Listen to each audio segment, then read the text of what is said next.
What I want to do in this video is make sure we're comfortable with ways to represent and visualize complex numbers. So you're probably familiar with the idea. A complex number, let's call it z. And z is the variable we do tend to use for complex numbers.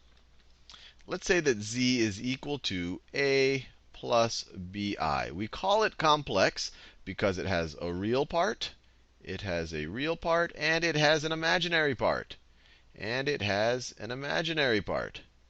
And just so you're used to the notation, sometimes you'll see someone write the real part. Give me the real part of z. This is a function that you input a complex number, and it'll output the real part. And in this case, the real part is equal to a. And you could have another function called the imaginary part. The imaginary part of z, you input some complex number, it'll output the imaginary part. The imaginary part, or it'll say how much you're scaling up I, and in this case it would be b. It would be b. This is a real number, but this tells us how much the I is scaled up in the complex number z right over there.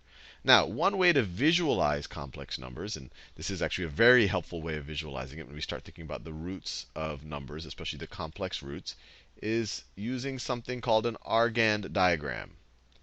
Argand diagram. Argand diagram. So this is this. And so it looks a lot like the coordinate axes, and it is a coordinate axis.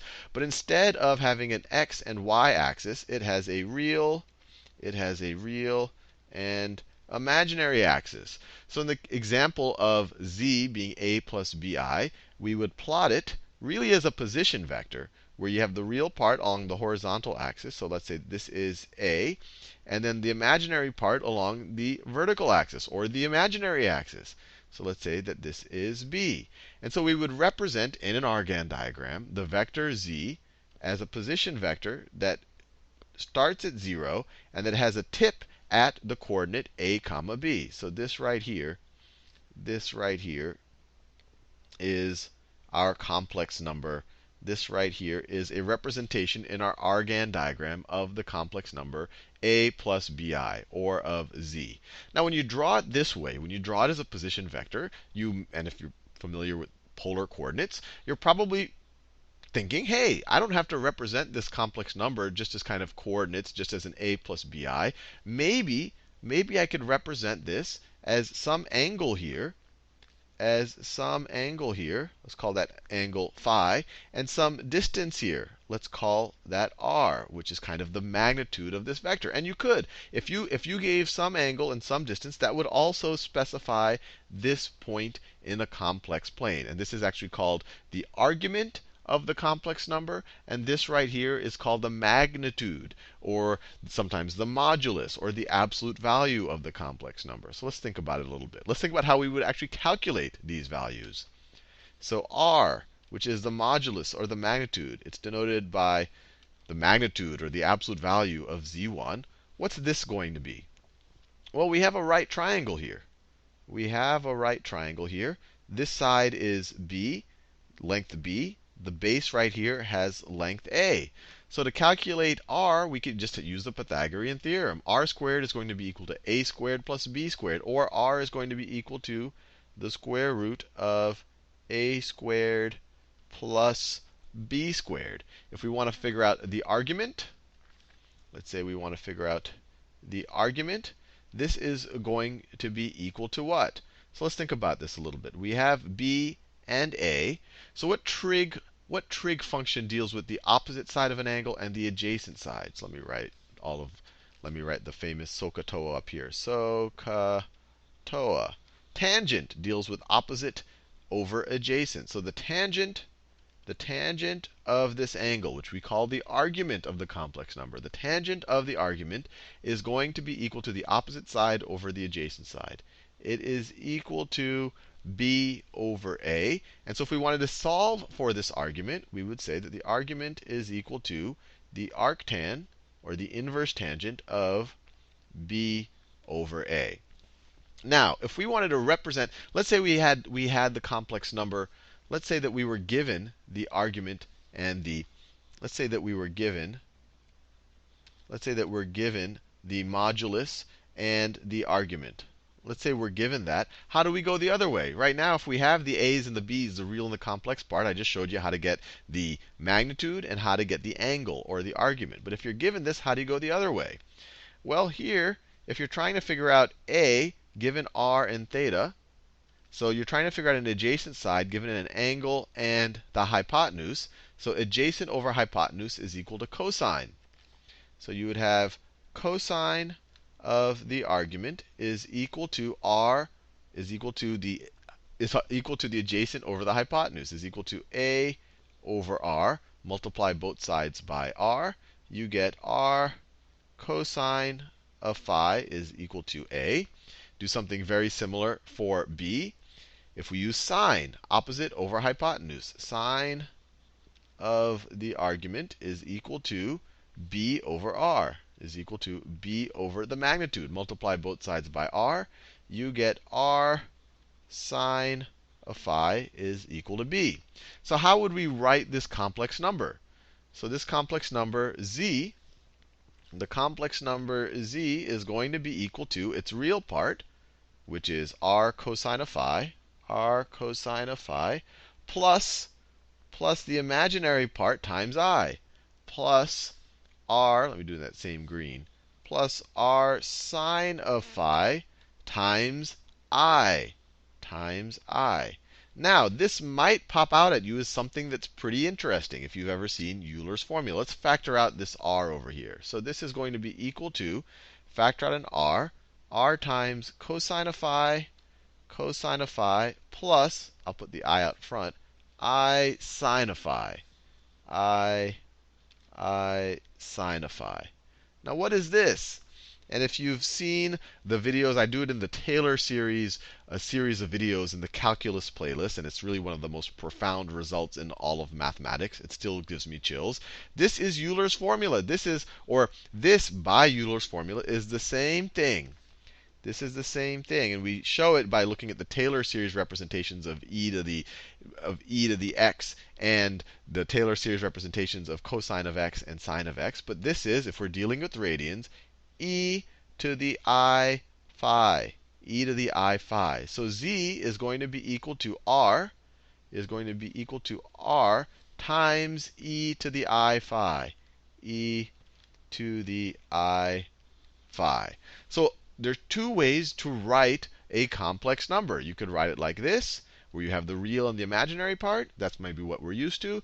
Or we can write it in exponential form, where you have the modulus or the magnitude being multiplied by a complex exponential. We're going to see that this can be super useful, especially when we're trying to find roots. Now, just to make this tangible, let's actually do this with an actual example. So let's say that I had, let's say that I had z1 is equal to, square root of, let's say it's square root of 3 over 2, plus I. And so we want to figure out its magnitude, and we want to figure out its argument. So let's do that. So the magnitude of z1 is going to be equal to the square root of this squared. So this is going to be equal to 3 over 4, 3/4, plus 1 squared, or I should say plus 4/4, So this is going to be equal to square root of 7 over 4, which is equal to the square root of 7 over 2. And now let's figure out its argument. So let's draw, if I were to draw this on an Argand diagram, it would look like this. It's going to be in the first quadrant, so that's all I have to worry about. So let me draw it like this. And so we have a situation. So it's going to be square root of 3. Actually, let me change this up a little bit, just so the numbers get a little bit cleaner. Sorry about this. Let me make it a little bit slightly cleaner. So just so that we have a slightly cleaner result, because we want to make our first example a simple one. So let's make this square root of 3 over 2 plus 1/2 I. So let's figure out the magnitude. the magnitude here, z1, is equal to the square root of square root of 3 over 2 squared is equal to 3 over 4 plus 1/2 squared is equal to 1/4. This makes things a lot nicer. This is equal to the square root of 1, which is 1. And now let's think about it. Let's draw it on an argand diagram to visualize the argument. So this is my imaginary axis. That is my imaginary axis. This is my real axis. And so this complex number is square root of 3 over 2. Square root of 3 is like 1.7. So if we have like 1, it'll be like, so this is 1, it'll be like right over here, someplace right over here. This is square root of 3 over 2, the real part. The imaginary part is 1/2. So if this is 1, this is 1/2. The imaginary part is right over here, 1/2. And we actually also know its length. Its length or its magnitude is 1. So how do we figure out phi over here? We know that this side over here is square root of 3 over, oh, let me be careful. We know that side over there is 1/2. That's the imaginary part. And we know the base is square root of 3 over 2. So a bunch of ways we can do this. One, you could just do the tangent, because that involves the opposite over the adjacent. You could say that the tangent of phi is equal to the opposite, is equal to 1/2 over the square root of 3 over 2. And then you can take the inverse tan of both sides. So this would be the same thing as phi being equal to the inverse tangent, or the arctangent of, if you multiply the numerator and the denominator by 2, this is 1 over the square root of 3.